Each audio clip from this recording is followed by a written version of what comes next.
Sebetulnya begini, kita harus banyak merenung ya. Kenapa Allah sampai mengeluarkan kita dari rumahnya? Antum biasa main ke rumah saya. Saya bilang jangan datang. Lama gitu. Ya, kira-kira perasaan antum gimana? Silakan. Assalamualaikum Ustaz. Assalamualaikum warahmatullahi wabarakatuh. Sudah 3 minggu saya tidak sholat berjamaah di masjid karena khawatir dengan penyebaran virus COVID-19. Tetapi masjid di dekat rumah masih mengadakan sholat berjamaah dan sholat Jumat.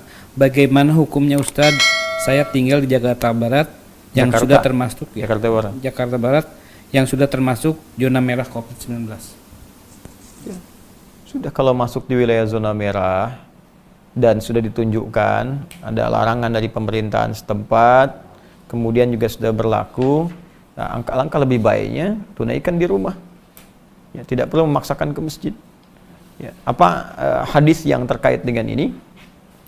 Nabi SAW pernah menyampaikan dalam hadis riwayat sahabat Abu Hurairah radhiyallahu taala anhu, Nabi menyampaikan, "Idza maridal 'abdu aw safar kutiba lahu mithla ma kana 'alaihi muqiman sahihan."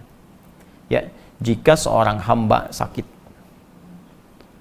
atau sedang dalam perjalanan atau dalam kondisi tidak bisa memungkinkan menunaikan amalan rutinnya karena kondisi tertentu, ya, maka dia mendapatkan pahala yang sama dalam kondisi dia sehat dan mukim walaupun mengerjakan amalan tidak seperti mulanya. Contoh paling gampang begini, ada orang biasa ke masjid, kaki sakit, gak bisa ke masjid, dipaksakan sulit, ya, sulit sekali. Maka dalam hal dia sholat di rumah, itu pahalanya sama dengan kebiasaan dia sholat di masjid, dihitung sama. Safar, saya mau ke Bandung, macet luar biasa, lalu saya istirahat di kilometer 57, ya, saya sholat jamak qashar, bahkan zuhur asar disatukan, dua, bahkan gak sholat sunnah, ya, itu kebiasaan saya tetap dituliskan serupa. Pahalanya tetap sempurna, sunnahnya dituliskan karena kebiasaan kita sebelumnya. Jadi jangan khawatir kalau ada memang yang sudah terbiasa ke masjid, pasti ada kerinduan, pasti itu. Ada pengen, rindu, ya sudah ada kebiasaan, tiba-tiba memang di situ isunya luas, tersebar, zonanya merah. Bukan hanya zona merah, kadang-kadang zona kan dibuat umum. Ya misalnya sudah ada suspeknya, nggak bisa diprediksi apa seperti apa, dia tunaikan di rumah. Ya apalagi khawatir, ya misalnya kalau ke masjid saya khawatir, ya sudah di rumah. Ya, tapi dalam kondisi ini pun tetap di masjid itu ada yang bertugas untuk adzan, ya, dan yang standar di situ untuk memakmurkan masjidnya. Jadi jangan sampai ada kalimat nutup masjid, aneh itu. Apalagi minta fatwa nggak usah puasa misalnya Ramadan, nah itu kurang sehat itu. Ya kebanyakan TikTok. jadi mohon maaf. Jadi jangan sampai ada kalimat yang keliru. Ini saya perhatikan banyak mufti nih saat ini. Jadi semua orang kayak pada jadi mufti ahli fatwa ini. Padahal kan tempatkan pada tempatnya. Jadi bukan menutup masjid. Oh ya, hanya mengalihkan berjamaah ke rumah bagi wilayah yang terdampak. Ya, cuman yang adzan yang tinggal di masjid ya tetap adzan di situ, imam rawatib di situ yang tinggal. Ya, yang lain di rumah. Kecuali kalau wilayah-wilayah yang zona hijau, yang nggak banyak terdampak, atau misalnya di komplek yang sudah terisolasi, komunikasinya bagus, orang luar nggak boleh masuk, yang di situ saja misalnya yang menunaikan. Prinsipnya berjamaah itu sederhana sih. Orang sakit itu pasti nggak ke masjid. Gitu. Jelas ya? Jadi saya kira sangat jelas. Anda khawatir, Anda tidak perlu ke masjid, tetap tunaikan di rumah. Ya, dan jangan memaksakan kalau nanti tersebar di wilayah itu jadi berbahaya, kecuali dalam kondisi-kondisi yang tadi zona hijau, apalagi misalnya di pedalaman, ya jangankan corona aja ya, misalnya yang lain aja nggak kenal misalnya kan, nggak ketemu, masa mau nutup masjid, kan aneh juga gitu ya. Jadi dilihat daerah-daerahnya dan disesuaikan dengan kondisi di lingkungan kita. Semoga Allah segera mengangkat musibah ini dan kita bisa belajar hikmah yang paling besar dari situ. Ya, sebetulnya begini, kita harus banyak merenung ya.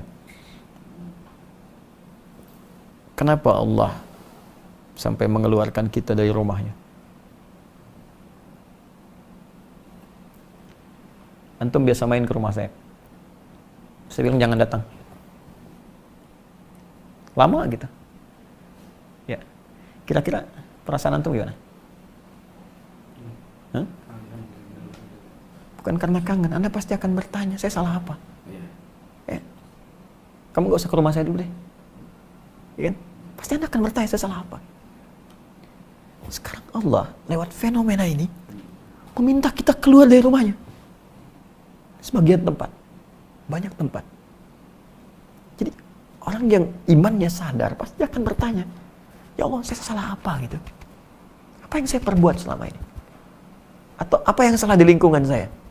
Karena kadang kita nggak salah tapi ada perbuatan lain yang dikerjakan oleh satu orang, yang lain berdampak. Ya, ada yang demikian sifatnya. Orang mabuk berkendaraan, yang mabuk dia, cuman kendaraan nyasar sana sini, yang ketabrak orang banyak. Ya, makanya mabuk dilarang, minuman keras dilarang karena bisa membahayakan orang lain. Ada perbuatan buruk saat dikerjakan orang yang baik bisa terdampak. Zina, makan makanan haram. Memang ente yang zina, ya, tapi perbuatan Anda itu bisa berdampak kepada banyak orang. Jangan katakan emansipasi ini sampai bangga, sampai menyampaikan di media, saya punya anak hasil ini begini begitu.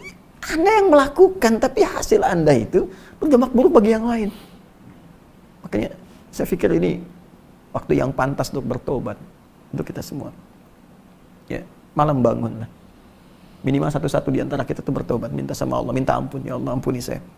Ya, jangan berpikir tentang kiamat yang besar gitu. Kiamat kecil saja belum tentu kita siap.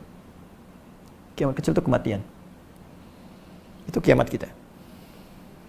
Dan belum tentu semua orang siap menghadapi itu. Karena itu duduk. Ini Allah sudah sangat sayang kepada kita mengingatkan. Ada yang salah, cepat perbaiki.